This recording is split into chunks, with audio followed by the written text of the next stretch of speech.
தாய் கிழவி படம் வந்து ராதிகா சரத்குமார் நடிச்சிருக்காங்க. அவங்க தான் மெயின் ரோல்ல நடிச்சிருக்காங்க. அதுக்கப்புறம் இதுல கேஸ்டிங்ன்னு பார்த்தீங்கன்னா நெறைய பேர் இருக்காங்க.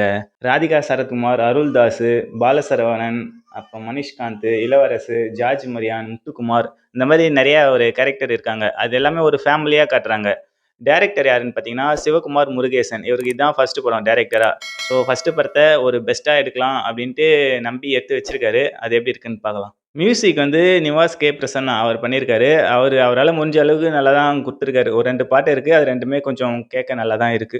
இந்த படத்துக்கு ப்ரொடியூசர் யாருன்னு பார்த்தீங்கன்னா, வேற யாரும் இல்லங்க. நம்ம எஸ்கே தான். எஸ்கே புரொடக்ஷன் தான் பண்றாங்க. கோ ப்ரொடியூசரா கலையரசு பண்றாரு.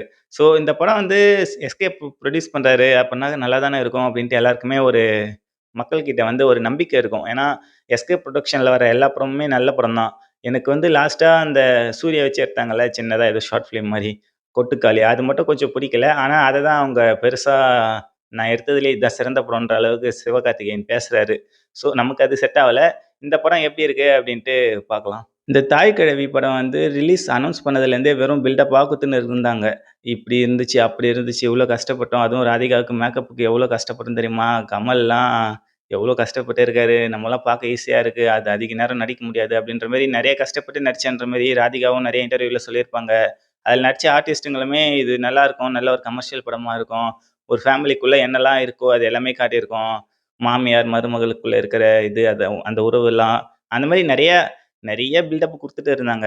ஆனா படம் போய் பார்க்கும்போது தாங்க தெரியுது. பெருசா ஒண்ணுமே இல்ல அப்டின்ட்டு.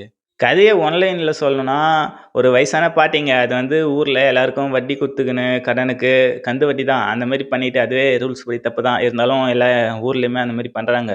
ஸோ அந்த மாரி வட்டி குடுத்துக்கின்னு காசுங்கள வந்து பசங்களையும் தொரத்தி விட்டாங்க. பசங்க வந்து சொத்து பிரிச்சு கேட்டுட்டாங்க அப்டின்ட்டு, இது எனக்கு மட்டும் தான் அப்டின்ற மாரி அவங்கலாம் தனித்தனியா சண்ட போட்டுன்னு போயிட்டாங்க. பசங்க அவங்க பசங்க 3 பேரு.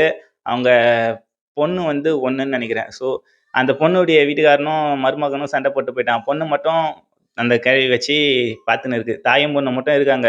அந்த டைம்ல இந்த கிழவிக்கு வந்து உடம்பு சரியில்லாம ஆகிடுது. இப்ப வந்து அது நெறைய நகை வச்சிருக்குது அப்படின்ற மாரி ஒரு விஷயம் கிளப்பி விட்டுர்றாங்க.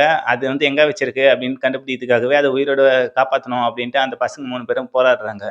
கடைசியில அவங்க அந்த பசங்க அந்த கிழவிய உயிரோட காப்பாத்தி, அவங்க வச்சிருக்கிற நகை, அந்த சொத்து எல்லாமே பணம் எல்லாமே எடுத்தாங்களா? இல்லையா? அப்படின்றது தான் அந்த படத்துடைய கதை. ஸோ இது வந்து ரொம்ப பழைய கதை தான். எப்போ நம்ம கிராமத்து கதைகள்லாம் நெறைய இந்த மாரிலாம் பார்த்துருப்போம், ஒரு ஃபேமிலி கதையில. ஸோ அந்த மாரி தான் இதுவும் ஒரு ஜென்ரலான ஒரு சாதாரணமான ஒரு கதை தான். இதுல முக்கியமா ராதிகாவுடைய கேரக்டர பார்க்கும்போது, ஒரு நல்ல கேரக்டரா தான் இருக்கு. அது ஃபேஸ் வந்து பார்த்தாலே ராதிகா மாரி இல்ல. அது ஒரு நல்ல விஷயம். அவங்க மேக்கப் போட்டது வந்து அது ராதிகான்னே தெரியாத அளவுக்கு போட்டு நடிச்சிருக்காங்க. அதுக்கு பாராட்டி தான் ஆகணும். ஆனா, அது வந்து ரியலிஸ்டிக்கா இல்லாத மாரியே எனக்கு தோணுது. அந்த அந்த கிழவி கேரக்டரு. அது பார்க்கும்போதே நமக்கு வந்து மேக்கப் போட்டு நடிக்கிறாங்க. செயற்கையா இருக்கிற மாரியே இருக்கு. ஏன்னா, அவங்க ரொம்ப குண்டா இருக்கிற மாரி இருக்கு. அந்த கிழவி. அது வயித்தாண்டலாம் பார்க்க கொஞ்சம் ஒரு மாதிரி மினுமினுன்னு இருக்கு. அது ரியலிஸ்டிக்கா இல்ல. ஒரு ஏஐல கிரியேட் பண்ண மாரியும், இல்ல மேக்கப் போட்ட மாரியும் அந்த மாரி தான் இருக்கு. பெயிண்டிங் பண்ண மாரி. ஸோ, அது கொஞ்சம் ரியலிஸ்டிக்கா நல்லா காட்டியிருக்கலாம். இல்லன்னா, அந்த மாரி மேக்கப்லாம் போடாம ஓரளவுக்கு கொஞ்சம் மேக்கப் போட்டு, கொஞ்சம் வயசான மாரி சுருக்கங்கள்லாம் காட்டுற மாரி, அந்த மாரி பண்ணியிருக்கலாம். கொஞ்சம் ஒல்லியாவே. அது வந்து ஒரு மாதிரி இருக்கு. நல்லா இல்ல பார்க்கறதுக்கே.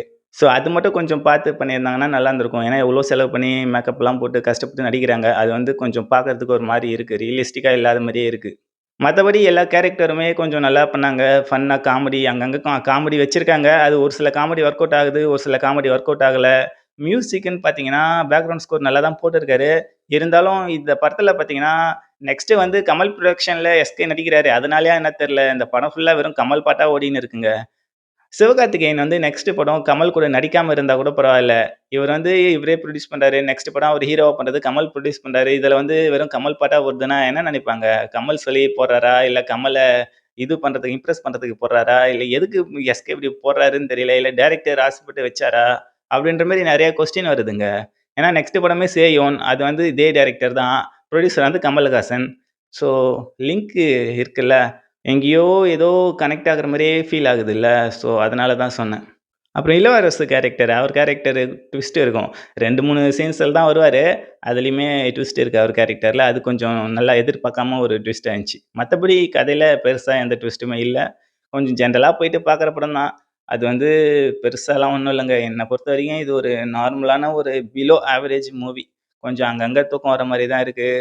கேரக்டர்லாம் பெருசா அதுவும் அந்த லாஸ்ட் கிளைமாக்ஸ்ல அந்த கட்டல்லேருந்து நெறைய ஒரு சாவிலாம் வச்சுக்கின்னு அந்த தாய் கழுவி பண்ற சீன் அட்டகாசம். அதெல்லாம் கொஞ்சம் ஓவரா இந்த மாரி இருந்துச்சு. என்னப்பா வயசான பாட்டி ஒண்ணு இந்த மாரிலாம் யோசிச்சு பண்ணுதா? அப்படின்ற மாரி. ஸோ தாய் கழுவி படம் யாரெல்லாம் பார்த்தீங்க? யாருக்கெல்லாம் அந்த சென்டிமெண்ட், எமோஷனல் எல்லாம் கனெக்ட் ஆச்சு அப்படின்ட்டு மறக்காம கீழ கமெண்ட்ல சொல்லுங்க. என்ன பொறுத்தவரைக்கும் இது ஒரு பிலோ ஆவரேஜ் மூவி தான். டைம் இருந்தா, ஃப்ரீயா இருந்தா போய் பாருங்க. பெருசா ஒண்ணும் நெறைய ட்விஸ்ட் அண்ட் டர்னிங் இது அதுன்ட்டு எதுவுமே இருக்காது. ஆக்ஷன் இருக்காது. எதுவுமே இருக்காது.